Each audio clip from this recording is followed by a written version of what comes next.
Hello, everybody. This is Carl Quinton. I'm your host again today, and this is episode 4 of Meet the Devs. My guest today is Arseny. He's an advisor for the CGA, and we're really happy to have him. So, welcome to the show, Arseny. Just to kind of start off, one of the more interesting stories for me personally is I understand you got your start in the business at Casual Connect. Can you kind of tell us more about that? Yeah, hey everyone. I've been in the business, in the games business, for maybe 10 years, and my story is kind of the beginning story is very interesting because it basically started with Casual Connect, and I used to my first job in the business was I was an intern at a game development studio in New York called Large Animal Games, and I think it was the beginning for a lot of folks that are still in the business. I sent a request to speak to Casual Connect for like a Seattle show, Hmm. and I got a positive response, which was crazy because I didn't really know anything. So I put my best foot forward to do a little panel discussion about social gaming, which was like very very new at that point. And Hmm. I remember my boss Wade. He saw that I was super nervous, so he's like, just look at me in the audience if you get nervous. And I remember he was sitting there and just nodding as if he was listening to what I'm saying, and that really helped. So thank you, Wade. And that was kind of how how I realized that this is a really interesting business, and I probably should at least devote the next 10 years of my life to it. But that kind of the follow-up story is when I finished school and I started my own company. I met my co-founder at Casual Connect in Hamburg back when it was done, which was so like thank you guys. Yeah. So, how old were you when you did that um, first talk? and I mean, was that like you said you were brand new in the industry? Were you like straight out of college kind of time frame or? I think I was a senior, but I was going to college for 5 years. So I think it was my fifth year, and I don't know if I was an intern or like I was just like a BD, like junior BD person. So I think I was in my early 20s. Yeah, so I think it really was like 10 years. Okay. Yeah. So you used to live in New York. Like when I first met you, I think you were based in New York. Because I didn't join CGA until I think after you were already advising. And now you're based in St. Petersburg. Can you give us your thoughts on how the international relations are affecting business and some information in that area? So Carl's talking about St. Petersburg, Russia, Yeah. not Florida. I just happenstance got me to Russia. I always worked with Russia, and then this kind of the new company I started. Um, it's just based here, and their development's here. So I've just been here for and yeah, it's an interesting question about the climate because seeing all the news from this point of view, from the Russian point of view, is a very different point of view. Like everyone Yeah. here loves Trump. Everyone here, is just it's like everything you read about, on CNN or whatever is way different than what's here. Hmm. I'm not into that whole thing, politics. But what's surprising is that Russian developers are, I think, well liked in the industry, and that political piece doesn't really affect the game business, at least in my experience. And I've talked to a lot of kind of publishers or folks that are looking to talk to developers, and they say, "Oh, I love Russian developers. Very fast, easy to work with." So I Yeah. think it's not an issue that we're here. It's just people don't understand that the city I'm in is like so far north that it's dark all the time, and all these kind of weird things. Well, I mean, I think what I've seen is that the video gaming industry, even in the beginning when the relations weren't as warm as they were at one point, it succeeds despite the political overtures, and I think everybody is interested in doing business, making money, and forget about the rest. We'll just work around whatever else is going on that may be getting in our way. So yeah, and I mean, what's interesting is about kind of geography. So Moscow is kind of the central city in Russia, Hmm. and St. Petersburg is more kind of like the underdog city. of the two most populous cities here. And there's a big tech scene. There's a big kind of art scene. Uh-oh. There's a lot of students, and it's also very Sweden. Uh-huh. Did I lose you? Did I No, disappear? it went stuttery for a second there. Sorry. So All right, yeah, no worries. St. Petersburg, we caught. Someone's It's kind of, listening. yeah. We actually have about 15 viewers right now. So we have we caught that it's kind of artsy and something in St. Petersburg. It kind of cut out after that. Sorry, yeah. So I was just saying, Helsinki and Finland are very close geographically to St. Petersburg, and Sweden then and all of Scandinavia, and those are kind of the hubs of mobile gaming in some sense. So there's kind of like this community up here, Hmm. and Estonia is here. It's an interesting spot. Mobile gaming doesn't has no political boundaries, I think, and it's definitely growing. There's a lot of kind of famous studios that are in St. Petersburg. Right. So kind of on to the next thing. So what's the mobile ecosystem kind of looking like now? With the iOS 11, the new phones and stuff. How's the mobile ecosystem changing? So, I mean, yeah, this is like now we're talking shop. So, my company, we develop mobile games, and as a little kind of startup, it's hard to keep up with all that. And I think kind of like this is my own opinion, and please send me hate mail, but don't yell at Carl. That I think that Google actually won the kind of the war a while ago, Hmm. just because their devices are much more accessible. By price or whatever overall, and it's kind of like a slow burn for Apple. That's my opinion. On the other hand, I can't use my Android phone at all, and all of that, and Hmm. I I think this last kind of iteration of Apple's devices and the iOS, it's been very kind of sloppy and slow, and I was looking at trend data and like iOS 11, the latest iOS. Uh, it's like 65 or 70% adoption, and it's been over 2 months or Yeah. something since. And there's like these weird like sabotage bugs, like the calculator doesn't work, or every time you type in I, you get like a weird, you get so it's. I think Hmm. Apple's kind of cracks are showing, but that's fine because everyone makes mistakes. But I think what's this time around, the launch was kind of sloppy. Um, and I think developers might feel that if they're not, well funded and all that. Yeah. Um, Okay. that's kind of my opinion on that. And so that does that translate into change in the mobile games that are coming out? Like any of these new changes in the ecosystem, is that changing how what games are coming out and stuff? In Yeah, your opinion? exactly. So it's a good point. Like, with the new App Store, and it's important to look at the apps because this is an interface that millions of people use to kind of download apps, and if you can't get in there, you're going to have trouble. This new one, this for Apple anyway, is so curated. Um, it's like I almost think it's irrelevant for organic traffic unless I'm spending a ton of installs. And again, Hmm. my opinion. A lot of our users are just are still coming from iOS 10 because they can find our apps there. Right. And it's kind of like, and I'm not trying to be pessimistic, but it's like you have to kind of get in there and you have to present something that is acceptable for that app store. And I think that Apple's going to have a very hard time just kind of curating all that. I'm very curious how it's going to happen. So yeah, and kind of the last point on this, because I think it's important, the nature of kind of mobile gaming in general. Hmm. Um, my theory is that it's going to become much more polarized, and you can see this now. And I might be wrong in the next 5 minutes, but right now this is kind of what I'm thinking. You're going to have these kind of high-earning mid-core games that are kind of the bread and butter of major companies, and then kind of on the other pole are these very simple games like you're seeing from all the top free games from Voodoo, from Ketchup. I think it's going to kind of be polarized there, and the guys that are in the middle are going to have to either super simplify their games or put that meta loop in to kind of extend retention and all that.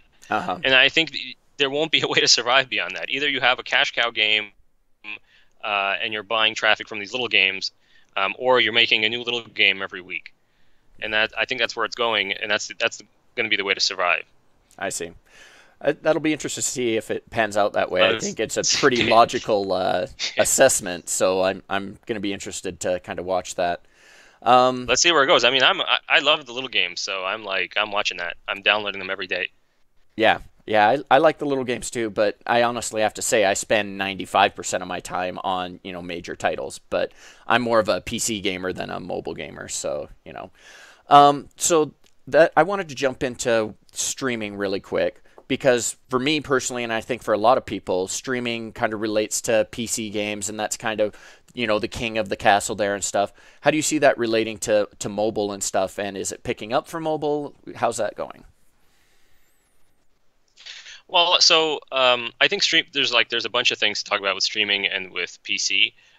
But so with streaming, I kind of see it as a couple areas. So sometimes I love watching either live Twitch feeds or just like recorded guys playing. It's even kind of soothing. I think it's very interesting, just watching other people play. And that's one area. There's folks that subscribe to watch these players play really well. But there's another area to it where it's like if you're watching someone who knows how to play a game very well, that's kind of advertising for it. Yeah. And you're seeing more and more of this kind of content that's being paid for by the publishers. And that's great if it's a small title that is kind of its strengths, or that it's very innovative, very cool. And they don't have a huge marketing budget. Well, you can, with with the PlayStation, with Xbox, you get those streams. That's very cool. And then with mobile, it's very interesting. So some of my good friends at kind of Eastern European company called Game Insight are really pushing the streaming, and I'm really happy that they developed a game that is kind of focused on streaming. Very cool. So I want to see where that goes. I think actually with mobile gaming on streaming, it's going to take a different kind of approach when it's settled. I think it's going to be more about the people playing and their reactions versus maybe what's actually happening in the game. Yeah, so maybe we should get Anatoly from Game Insight on here and have him That's go in what I'm depth. talking about. I don't know if we're allowed to do plugs. Well, I don't think Anatoly will mind. So Yeah. No, he's a good guy. They're all those guys are really smart. So I think that as it advances, where when you do a live stream from your phone, that the battery life is sufficient, that I think the reaction of the person, because he's mobile, is going to be maybe as important as what's going on in the game. yeah, And I think that users can monetize that. yeah, dead face playing a game is no value to anybody. It's the emotional reactions and the interaction between the emotional reaction of the player and his user base that seems to get the most traction in that kind of arena. And Right. I think Anatoly's doing some innovative stuff there, and I think it'll be very interesting to see how that goes. So we'll have to invite Anatoly on the show and get his direct from the horse's mouth kind of thing. So do a Guns of Boom. Yeah, do a Cool Guns game. Booth thing. So do you have we've got about 5 other talking points, but we're starting to get ending of time. What do you want to talk about next? I mean, what's most interesting to you of these 5 talking points? Let's just I don't know, man. We have like AR VR on here. Let's just do like a 30-second thing on that, because I had an interesting point. So want to talk about like virtual reality, augmented reality.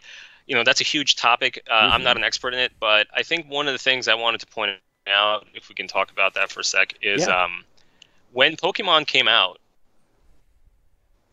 everyone in gaming is like, oh yeah, it's like a great, AR, this is fun. I can get off my ass and walk around, whatever.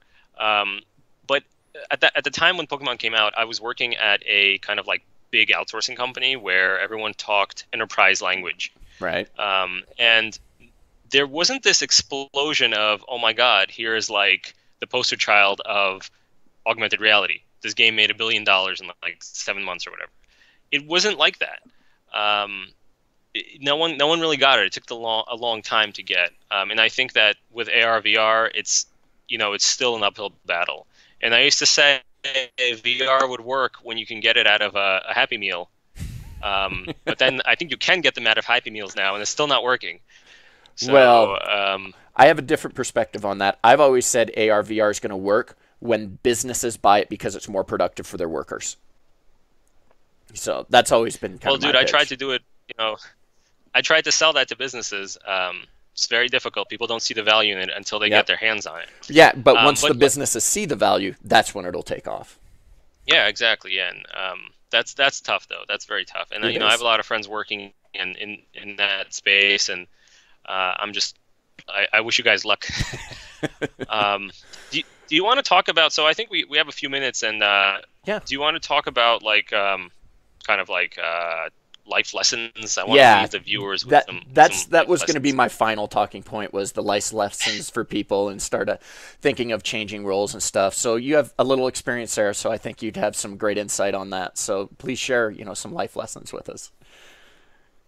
Thanks. Yeah, I mean, these aren't life lessons to how to be a better person. I wanted to talk about, if you're someone who's, just starting in the business or thinking about changing a role. I've been doing this for 10 years, and I think I've graduated from like level 1 maybe to like a level 2 or 3, just because I had an exit. I drank a lot, all that. So. I It's think, kind of two pieces. So the first piece is that it's like this is a very tough business, so just realize that. And if you're thinking about settling down, or you're not, you're going to be working all the time. And if you can't work all the time in games, then you shouldn't seriously get into it.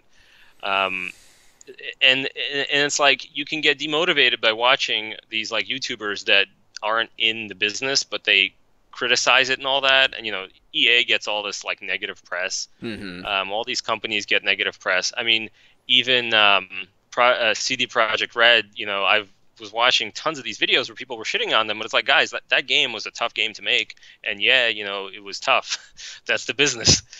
You kind of have to just you have to understand that's the business. Okay, and then the second piece is that it's a very fun business, but it is a business. hmm Um, so I think that's what kind of drew me to it, and I figured if I'm gonna sit in the office, work for 8 to 10 hours, this should be fun. Yeah. And I think that's a big draw for a lot of people. And like you better like games. And my little anecdote next. So I remember there was a show a long time ago when I was kind of a junior guy, and I think it was in Germany. And Jessica comes up to me and she says, she says, Arseny, you have to meet this guy. And I hmm didn't know who Jessica was. So it's this woman comes up to you and it's like, you have to meet this guy. So I'm like, okay, I'll meet this guy. I meet this very blue man. Everything was blue. Like his hair was blue, his glasses were blue, his like sports suit was blue. He's a very nice guy. Uh-huh. We still keep in touch. His company is called Blue Hair, or maybe his former company. But that's kind of the experiences that you might have in this business. So you shouldn't take it so seriously. It is a business. hmm Um, Have fun with it, and but then expect to work hard. yeah, expect to work hard. And then kind of my little specific numbers here are 6 to 8 months to learn something new. So be prepared to if even if you're bringing new people on, give them at least 6 months. If they're not, if they didn't get it past then, maybe they won't. And then I think my kind of long-term experience is it took me about 5 years to learn mobile gaming, um, to an extent where like I can do stuff. So be prepared. Where you feel like you can be successful after 5 years, you know enough now to be successful, kind of thing. I think so. I was thinking about a guy, Canadian guy that we spoke with, that I spoke to years and years, and I finally started to talk like him recently, and I was like, all right, I'm level 3 now, so Cool. it's going to take some time. Yeah, it's going to take some time, but you should do it. And if you're not, if you don't want to do it, if you don't want to work hard and suffer and deal with company politics and your company looking bad, for decisions that you have no control over, then maybe it's not your space. Yeah, I mean, it's a decision of what makes you the happiest. I mean, if you're passionate about it, then, a lot of that stuff's going to roll off your back. And if it's something that is it's gonna drive you nuts because you don't really find making games the best thing in the world, that you're so happy that you went and did that all day, then it's probably going to get to you. So I totally understand that. Yep, exactly. So I think we're pretty much out of time at this point. So I really want to thank you for taking the time joining me today on the stream. And is there any final closing words you wanted to share with the viewers before we wrap up? I don't know, man. Just hang loose, take it easy. That's good That's all. advice. Yeah. All right. Well, thank you All again, right. Arseny. And you have a great evening in St. Petersburg. And we'll talk to you again soon. All right. Thanks, Carl. See you guys. Okay. Bye.